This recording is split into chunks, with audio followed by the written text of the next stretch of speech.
Financial Survival Network, helping you to survive and thrive in the new economy. Get our complimentary newsletter at financialsurvivalnetwork.com. This is the Financial Survival Network. Financial Survival Network is presented to you by Regal Assets. Buy and sell physical gold and silver through your existing retirement plan, 100% tax-free with Regal Assets. If you want to include physical gold or silver in your existing IRA or old 401k, request your free investment kit, which was recently featured in the Forbes and Smart Money Wall Street Journal magazines. Call toll-free 855-678-6620, 855-678-6620, or visit regalassets.com. And some people have likened our current economic crisis to a soap opera because from moment to moment the characters change, they're not remembering their lines, they're tripping over them, and they're tripping over each other. So to help figure out what is really going on in this soap opera, I have Nick Santiago of InTheMoneyStocks.com. Hey, Nick, welcome back to FinancialSurvivalNetwork.com. Hey, Kerry, great to be back. And we are thrilled to have you. So you say this is a soap opera. Just clarify that a little for us.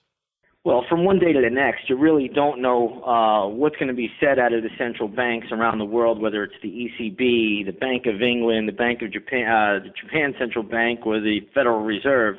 It's almost comical how this quarter alone we had probably some of the worst earnings guidance that I've seen in quite some time, probably since 2009, and the market is here making 3-month highs right now. So it's pretty incredible, but it's all about central bank inflation. As I tell all of my members, we no longer trade stocks. We just trade central bank inflation creation. And from day to day, you never know what these guys are going to say. It's like a soap opera. It's almost like professional wrestling. It's, the Bears got control for a little while. Then the central bankers come in, they pump in some money, and they get control. They get the Bulls on board, and then something happens, and bond yields spike in Europe on Spanish or Italian debt, and believe it or not, Greece isn't even bailed out yet. We don't even know what's going on with Greece. I thought Greece. Greece. They dissolved it. It was like a bad corporation. It went Chapter 7. And they just chopped it up and sold it off to the highest bidders, right? Didn't that happen to Greece? Or is that going to happen? Waiting. I think it's coming, but I'm waiting for them to put Mykonos up for sale.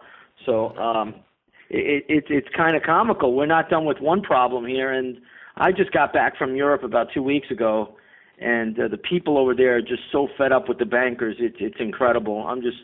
I wouldn't be surprised if we just see just chaos in the streets eventually.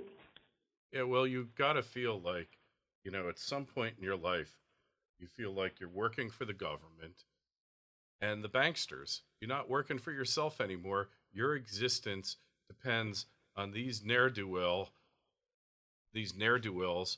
doing something that isn't going to blow up the system, that they're somehow miraculously going to save it.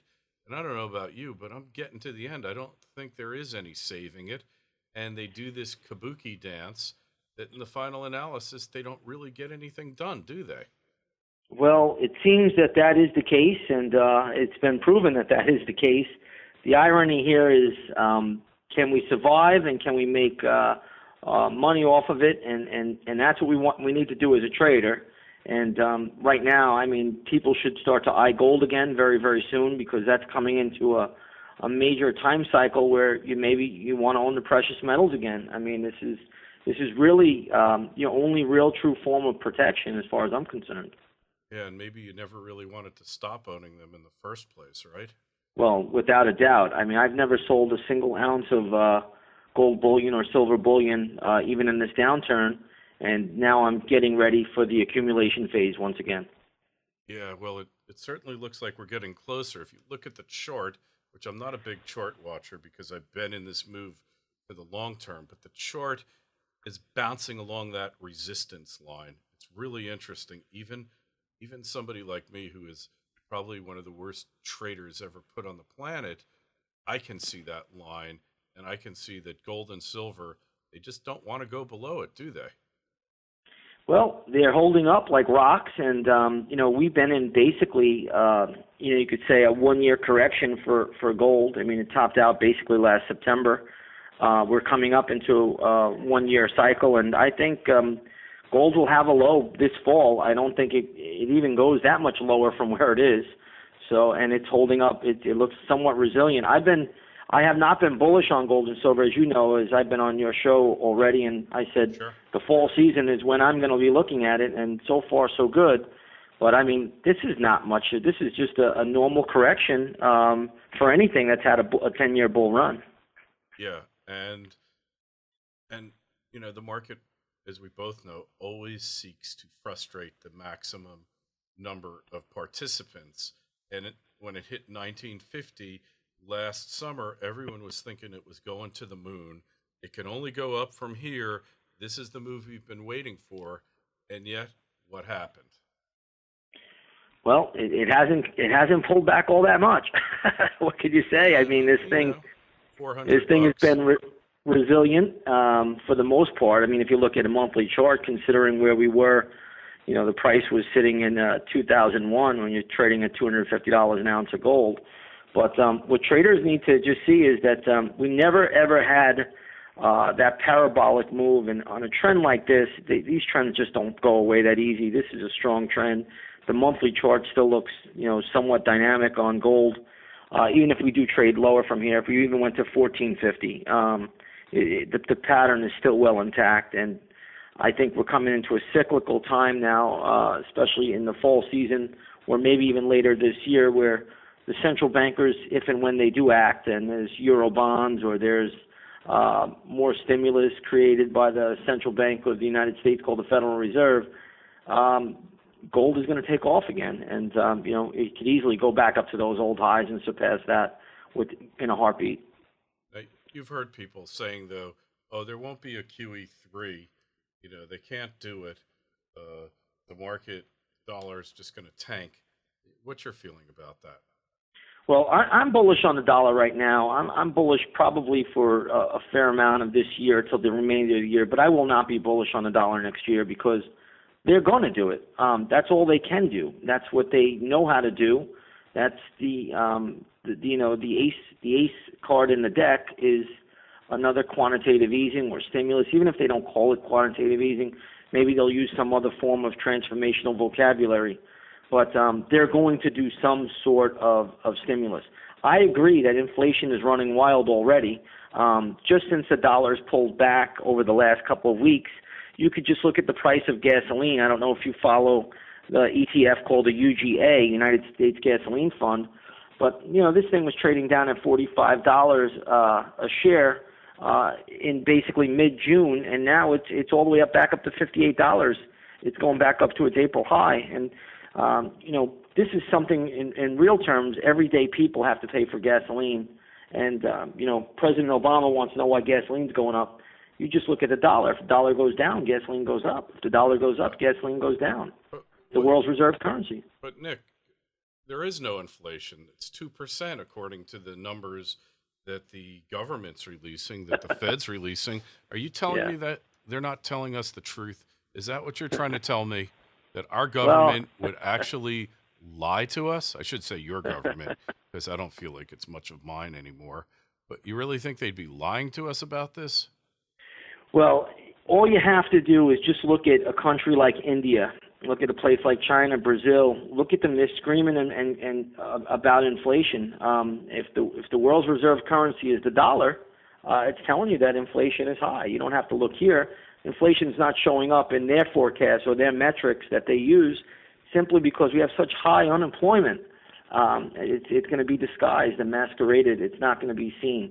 So, the reality of it is people know what they're paying for gasoline. They know what they're paying for food. Those are two things that the Fed excludes, minus food and energy. So, again, protect yourself, own some precious metals, especially on this pullback this fall. Everybody should buy a little bit of gold and silver if you can afford it. Yeah, I agree with you because I just put in a non-inflationary tank of gas in my car today. It cost me about $85 at $4.50 a gallon because I don't like the idea of putting regular into my car. It's got a supercharger. There's problems when you throw regular gas into a non-normally aspirated engine. And, I'm saying, well, gee, and I'm in Westchester County. We're really expensive, no question. But, gee, I think we might have some inflation going on here. You go out to eat and, a halfway decent meal with not a lot of wine, and you're into over $100. And it just goes on and on, but I'm sure happy there's no inflation, because if there was inflation, we'd really be having problems. Absolutely. Another thing you have to look at when you look at the soap opera saga is the Fed funds rate has been at 0% since December 2008. So essentially, the large banks are borrowing money at 0%, J.P. Morgan, Citi, Bank of America, Wells Fargo. This money that is just sitting there. It's just sitting there, and the Fed is paying them to keep the money there. So the reality is, the more money these guys create, the more money sits around. They don't have to lend money to make money anymore. It's a different business model. There's no other effect but inflation. The central bankers are trying to inflate their way out of this, and that's all it comes down to. Yeah, they're trying to inflate their way out, and they're trying to tell us that they're not trying to inflate their way out, but the numbers don't lie. And well, they always say also that they're in favor of a strong dollar policy, but yeah, you know that's not the case. Yeah, that's absurd. I don't know what their idea of a strong dollar is, but all I know is that the world's getting fed up with it. And while the world would like to blame all their problems on the United States, I don't think that's totally fair. However, there certainly are problems that are creeping up as a result of it. There's no question about it. Well, we're in one of those situations right now where they're really stuck between a rock and a hard place. What is their next move? How many times can they cry wolf about QE3 or another quantitative easing or another stimulus program without actually implementing it? Eventually, they're going to have to act on it, or the market is going to say otherwise, and the market's going to start to move down. Like I said, this was probably the worst earnings season that I could ever remember. If you take a look at Priceline today, I mean, this was a leading stock. This stock is getting roasted and toasted, down over 100 points today, so down about 120 points. Really? So, yeah, I mean, and they just, Priceline was a leading market leader. And the stock is just getting hammered today because their guidance is just absolutely atrocious. So when you see something like that, it's telling you what really is going on.